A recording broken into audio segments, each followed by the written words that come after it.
Hey tweeps. So I'm going on the record here to talk about some of the things that have come up with this latest video that Tony Heller has released in regards to the state climatologist and Colorado Climate Center changing history by getting rid of a 118-degree record and putting a bogus 115-degree state record in the record books for Colorado. And I'm not doing this because I think he's worth the time or because I think he would actually validate any of my arguments, but he may have some subset of people who want to know more information, and when he brings up a point, they may think that is interesting. Why didn't they consider that? So I'm hoping to reach maybe some people who are on the fence to say, we know what we're doing. So this is for you all. Let's talk about this. Did we get rid of the 118-degree state record from Bennett, Colorado in 1888 so that we could make history look colder? This is a record that has been refuted since before I started at the Climate Center. We have a climatography of the climate of Colorado. It's on our website at climate.colostate.edu. And on this, we talk about the record of hottest temperature for the state of Colorado being 114 at Los Animas and Sedgwick. This dates back to 2003 when the state climatologist was Roger Pilkey Sr. and the assistant state climatologist was Nolan Deskin. So this 118 has not been in the record books for a very long time and has long been refuted. We're trying to go back and find the actual record now because we think it was a transcription error. We haven't been able to find it in our archives here, but we are looking. But I can tell you this, there is no reliable way to verify that 118 would have actually happened at Bennett, Colorado. Bennett is just east of Denver International Airport, and the geography of the area says no, it cannot get that hot. The hottest place in the state, and Tony admits this on his last YouTube video, is around Los Animas. This is right along the Arkansas River Basin, where right in the valley there along the river, the elevation is less than 4,000 feet. It's the lowest elevation part of our state. It frequently gets above 110 degrees. Areas around Bennett do not get above 110 degrees. So we are 99.99% sure that 118 degrees has never happened at Bennett, Colorado. So let's get that one out of the way right away. Now let's go to our 2019 record, July 20th, 2019, recording of 115 degrees at John Martin Dam, which is approximately between Los Animas and Lamar. Did we see that 115 and immediately say it must be right? No. We did some investigating, and I'm going to tell you about some of that investigating that happened because Russ Schumacher, our current state climatologist, did a lot of investigating looking between the stations. So he looked at the co-op stations that are at Los Animas and at Lamar and at John Martin Dam, and he also looked at the ASOS that is at Lamar. And they are fairly consistent with their temperatures.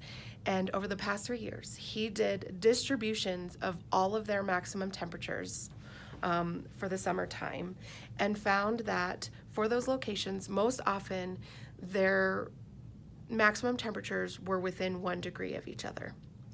And it was either side, so there was no warm or cold bias really between Los Animas and John Martin Dam or Lamar and John Martin Dam.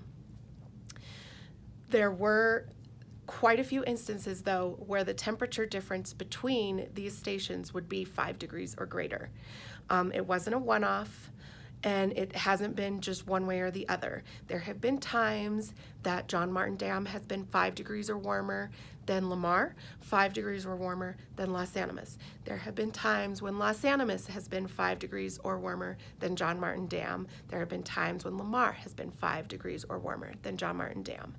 So we found that there is variability, which you would expect to see because they're not right next to each other, and you're going to get these little micro variations, but we did not see a consistent bias through any of the stations. So we found it entirely plausible that the temperature at John Martin Dam could have been 5 degrees or more warmer than both of the surrounding stations nearby on that day.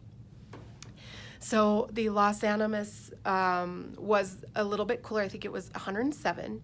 Lamar was 110 at the co-op and 111 at the ASOS. So those are 4 and 5 degrees within that John Martin Dam high temperature for that day, which is entirely within reason. So let's go to this other thought about the station siting, where the station is sited.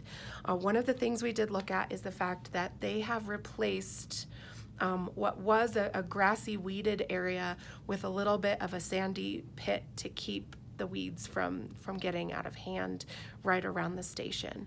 So Russ did a lot of in-depth research investigating over that to see if there was any discontinuities between the two different land cover types right over that. And the temperature distributions between the stations stayed the same regardless of what was surrounding that station from before the sand went in and after the sand went in, and there was no discontinuity that could be detected in any of the seasons in any part of the John Martin Dam record. So we felt pretty confident that that sandy area was not going to lead to artificially high temperatures. So let's talk about RVs. Were there RVs parked right next to the station at the time that this high temperature was recorded?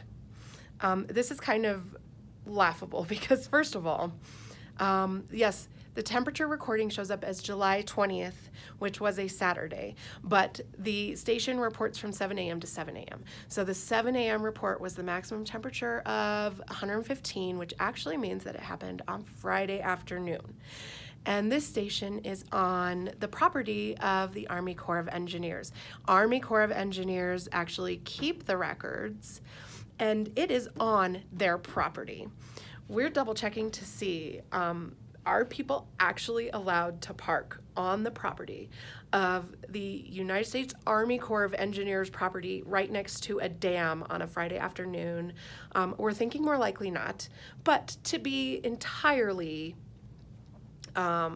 exhaustive in all of our efforts, we'll double check on that. But let's also talk about this. Is he shows this picture of where it is, and it's right up against a big hill and a dam with no access to the reservoir. And so Tony is trying to say that all these RVs are going to park in this incredibly tiny lot right next to the dam because the reservoir is popular when there's no access to the reservoir there. There's no docks, there's no beaches.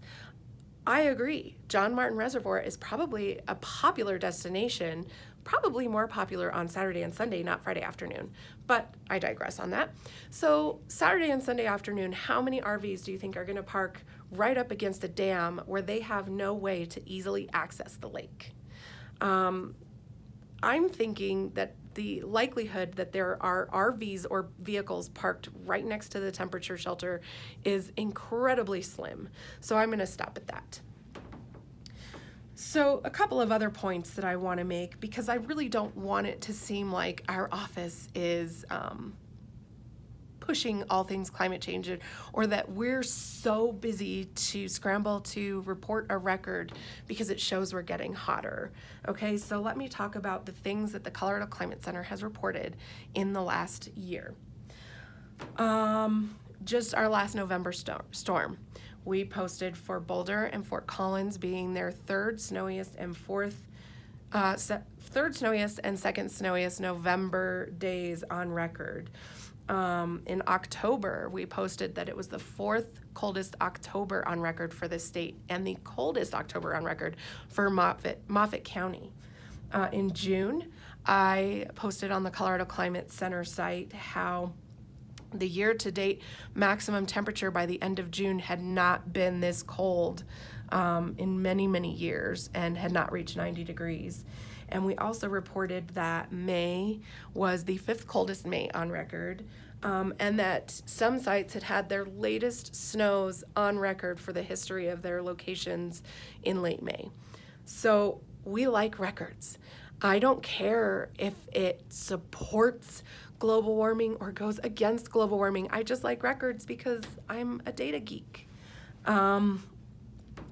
That doesn't mean I'm going to take any record just as it stands. And for example, when I looked up yesterday the hottest temperatures in the state on our database, the ACES database, there were 2 sites that actually came up with temperatures that were warmer. Durango came up with 119, which I don't believe at all. Durango is in the southwest corner of the state.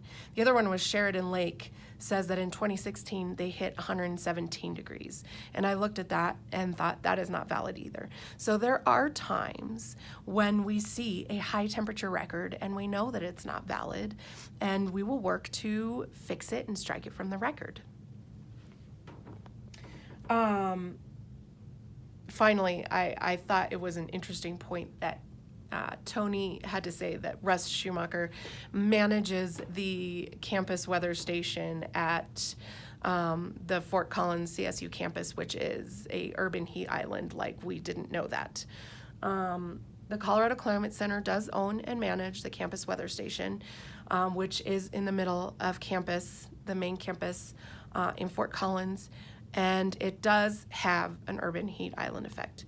And it is not a station that we use to say, look here, see, climate change is happening, because we're smarter than that, okay? If you have any other questions, you are welcome to contact anybody at the Colorado Climate Center and ask us. I hope that this gives you a little bit more insight into how rigorously we go into these records, and that we're not out to just push some climate change agenda. So thanks for your time, guys. Bye.